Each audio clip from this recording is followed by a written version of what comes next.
जय हिंद दोस्तों, स्वागत है आपका हमारे YouTube चैनल लक्ष्य विद जीत में। दोस्तों, आज की इस वीडियो में हम वैदिक युगीन सभ्यता के बारे में बात करेंगे कि वैदिक युगीन सभ्यता कैसी थी, किसके द्वारा बनाई गई और कुछ महत्वपूर्ण क्वेश्चनों को इंक्लूड किए गए हैं जो कि बहुत ही ज़्यादा इंपॉर्टेंट होने वाले हैं और इंटरेस्टिंग भी हैं। ये क्वेश्चन एसएससी के लिए, ये रेलवे, एनटीपीसी तथा अन्य वनडे एग्ज़ाम जैसे कि सीटेट, टेट, यूपीएससी तथा पीएससी के लिए बहुत ही ज़्यादा इंपॉर्टेंट होने वाली है, क्योंकि इस सेगमेंट से क्वेश्चन एक दो जरूर पूछ लिए जाते हैं। तो दोस्तों, बने रहिए इस वीडियो को आखिरी तक, और अगर पहली बार हमारे चैनल पर आए हैं तो चैनल को सब्सक्राइब कर लीजिए, वीडियो को लाइक तथा शेयर कर दीजिए और कमेंट बॉक्स में अपना राय जरूर बताइए कि वीडियो कैसा लगा आपको। दोस्तों, शुरू करते हैं बिना देर करते हुए। पहला क्वेश्चन हमारा, वैदिक युगीन सभ्यता कैसी थी। दोस्तों, वैदिक युगीन जो सभ्यता थी, सोचिए, नंबर 1 ग्रामीण, नंबर बी नगरीय सभ्यता थी, नंबर सी जो है वो ग्रामीण नगरीय दोनों थी, नंबर डी इनमें से कोई नहीं थी। दोस्तों, ये सभ्यता जो थी ये एक ग्रामीण सभ्यता थी। दोस्तों, एक्चुअल में जब मेसोपोटामिया के पैरेलल जो सिंधु घाटी सभ्यता थी हमारी, उसके पतन के बाद में जिस सभ्यता का विकास हुआ वो हमारी वैदिक युगीन सभ्यता कहलाती है या वैदिक सभ्यता कहलाती है।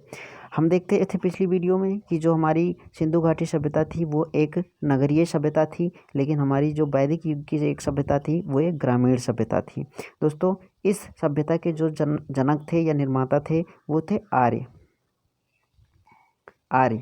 आर्य एक संस्कृत शब्द है जिसका शाब्दिक अर्थ होता है श्रेष्ठ। दोस्तों, एक्चुअल में वैदिक युग कहते किसे हैं, हम लोग जानते हैं वैदिक युग कहते किसे हैं। इसके बारे में थोड़ी सी जो है एक्स्ट्रा जानकारी हम लोग ले लेते हैं। वैदिक युग जो होती है, जिस युग के इतिहास की जानकारी हमें वैदिक साहित्यों के द्वारा प्राप्त होती है, उस युग को हम लोग क्या कहते हैं, वैदिक युग कहते हैं। उस युग को वैदिक युग कहते हैं। दोस्तों, वैदिक साहित्य जो होती है, जो वैदिक साहित्य होती है, इनके अंतर्गत 4 जो है चीज़ें आती हैं। नंबर 1 है, देखिए, नंबर 1 है वेद, नंबर 2 है आरण्य, ब्राह्मण,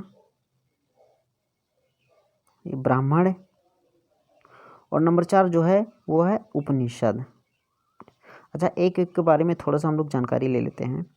जो हमारी वेद हैं, वेद हमारी 4 हैं, सब लोग जानते हैं।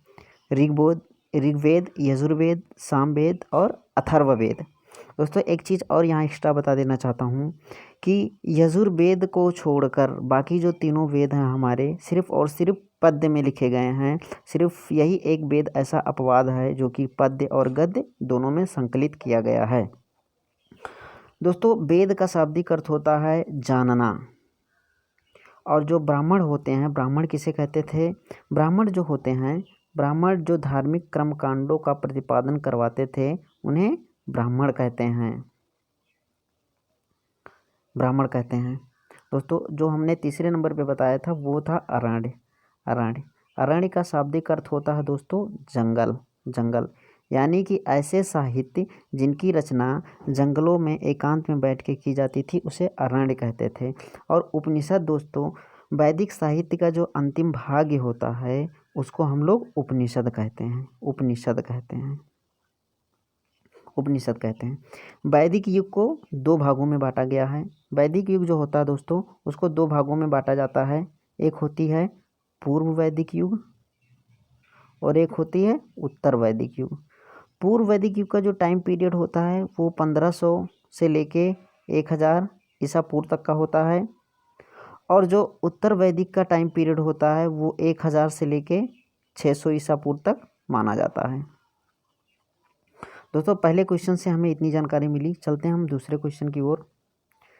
दूसरा क्वेश्चन है, पूर्व वैदिक काल के इतिहास की जानकारी हमें किस वेद से मिलती है। A option Yajurveda, B option Samaveda, C option Atharvaveda, D option Rigveda.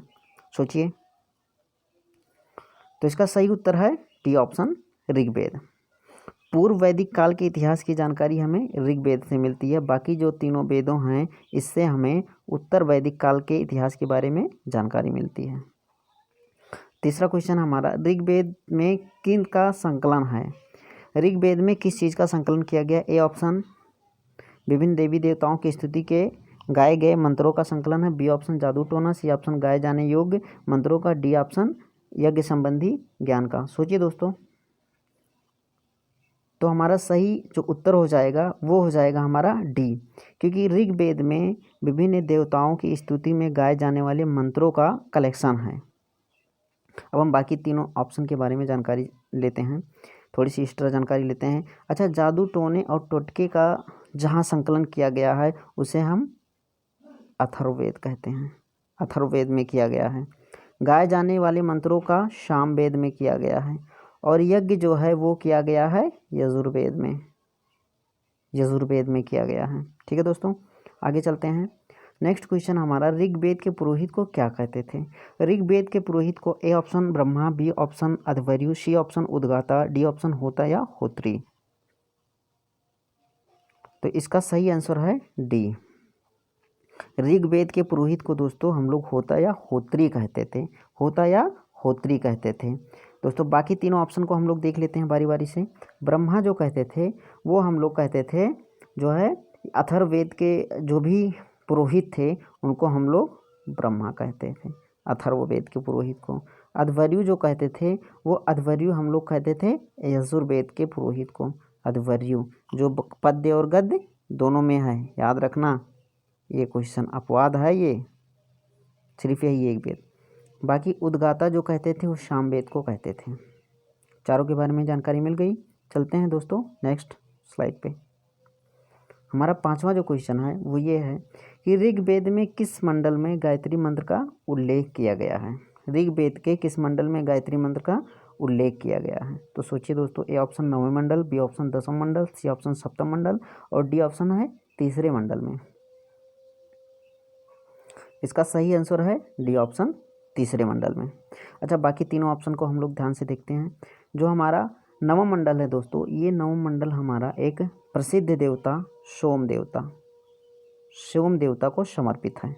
हमारा जो 10वां मंडल है ये दोस्तों, 10वां मंडल में हम लोग जो है ये किसका उल्लेख किए हैं और 7वां मंडल में किसका उल्लेख किए हैं, इसकी जानकारी लेते हैं।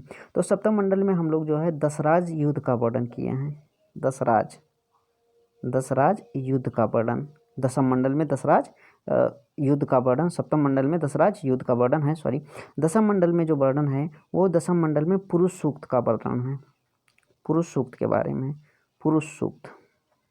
अच्छा, एक चीज़ और जान लेते हैं यहीं से, पुरुष सूक्त।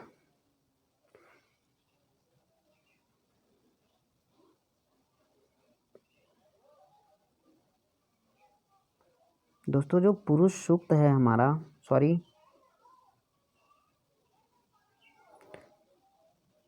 पुरुष सूक्त में ही हमारे चारों वर्णों का उल्लेख किया गया है।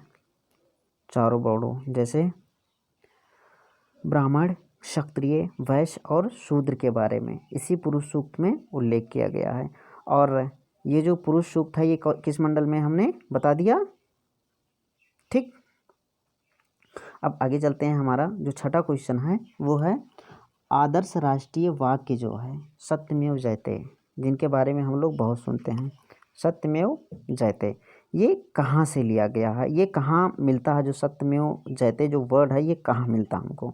ऑप्शन ए है कंठोपनिषद से, ऑप्शन बी है मुंडको उपनिषद से, ऑप्शन सी है बृहदारण्य उपनिषद से, ऑप्शन डी इनमें से कोई नहीं।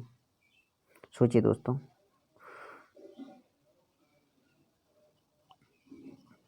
इसका सही उत्तर हो जाएगा दोस्तों हमारा मुंडको उपनिषद से। अच्छा दोस्तों, यहाँ आपके लिए एक क्वेश्चन है कि जो यम और नचिकेता का संवाद है, यम प्लस नचिकेता का जो संवाद है वो किस उपनिषद में मिलता है, उसका वर्णन आपको कमेंट बॉक्स में बताना है इस क्वेश्चन का आंसर।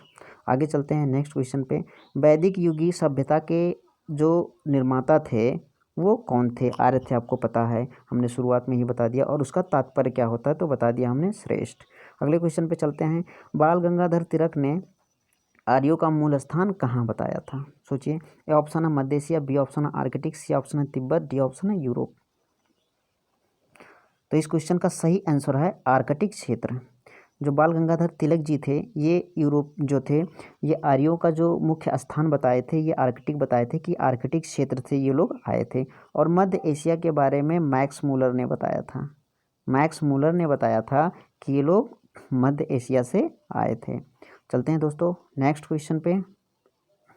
नेक्स्ट क्वेश्चन है हमारा, हिरण्ययान जो नदी है वो किसे कहते हैं? सोचिए, ए ऑप्शन है सतलज, बी ऑप्शन है सिंधु, सी ऑप्शन है रावी, डी ऑप्शन है ब्यास। सॉरी, सतलज लिखा गया है। सोचिए, इसका सही आंसर जो हो जाएगा वो हो जाएगा सिंधु।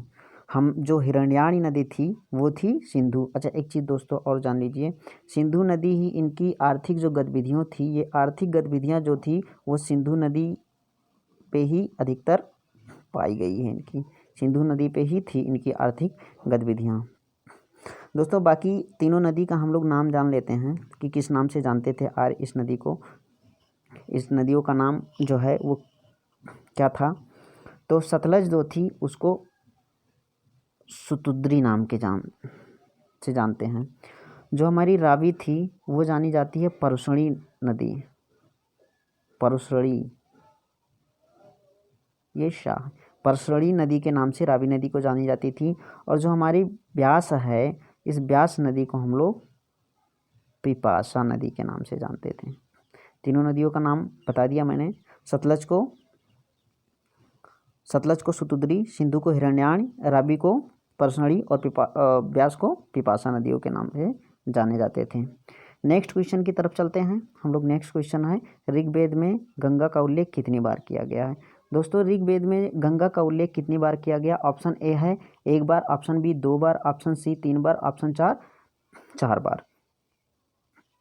तो इसका सही आंसर है ऋग्वेद में गंगा का उल्लेख 1 बार किया गया है।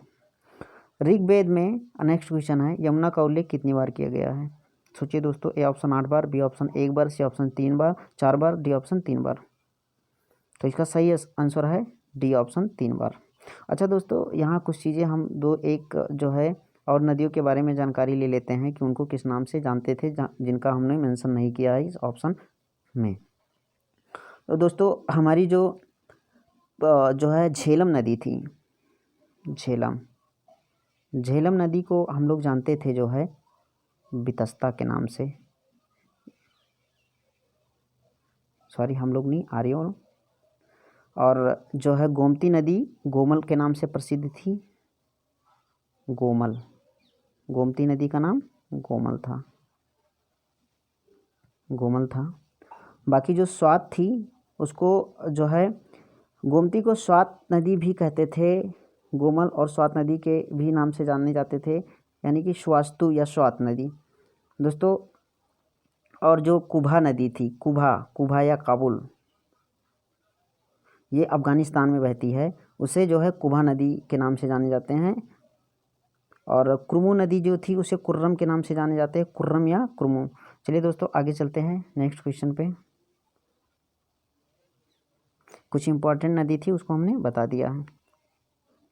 अगला क्वेश्चन हमारा, हड़प्पा के लोगों द्वारा मृतकों का जो अंतिम संस्कार था वो उनका माध्यम क्या था? दोस्तों ये हड़प्पा सभ्यता से क्वेश्चन आ गया है। चलिए कोई नहीं, डिस्कस कर लेते हैं हम लोग। हड़प्पा के लोगों का जो अंतिम संस्कार करने का जो माध्यम था वो ऑप्शन ए पूर्ण समाधि, बी ऑप्शन आंशिक समाधि, सी ऑप्शन दाह संस्कार, डी ऑप्शन उपरोक्त सभी। सोचिए, तो इसका सही आंसर है उपरोक्त सभी। अच्छा, तीनों के बारे में थोड़ी जानकारी ले लेते हैं। पूर्ण समाधि जो थी वो पूर्ण रूप से दफना दिया जाता था। आंशिक समाधि ये थी कि उस लाश को थोड़े दिन के लिए खुले में छोड़ दिया जाता था ताकि पशु पक्षी और जानवर उसको खा लेते थे। बाकी जो उसका अवशेष पार्ट बचता था, जो भी उनका शरीर का टुकड़ा बचता था, उनका दाह संस्कार कर दिया जाता था। दाह संस्कार जो था उनका था क्या? जला दिया जाता था दाह संस्कार में। अच्छा, नेक्स्ट क्वेश्चन हमारा, आर्यों के गतिविधियों का मुख्य केंद्र कहाँ था? दोस्तों आर्यों की गतिविधियों का जो मुख्य केंद्र था, option A Ganga, option B Yamuna, option C Ganga और यमुना के दोआब क्षेत्र में, ऑप्शन डी इनमें से कोई नहीं। इसका सही आंसर है गंगा यमुना दोआब क्षेत्र में। अच्छा, आर्थिक गतिविधियों का केंद्र कहाँ था आर्यों का? आर्थिक गतिविधियों का केंद्र कहाँ था? अभी मैंने बताया है, ये था सिंधु। और जो गतिविधियों का मुख्य केंद्र था, जहाँ मैक्सिमम गतिविधियाँ होती थी और टाइप के, वो गंगा जमुना के दोआब जो क्षेत्र थे वहाँ पे होता था। दोस्तों हड़प्पा सभ्यता के बारे में थोड़ा सा जानकारी लेते हैं, बस थोड़ी सी। हड़प्पा सभ्यता के पतन का जो कारण है दोस्तों, उस पतन के कारण का आज तक सटीक कोई व्याख्या नहीं मिल पाई है।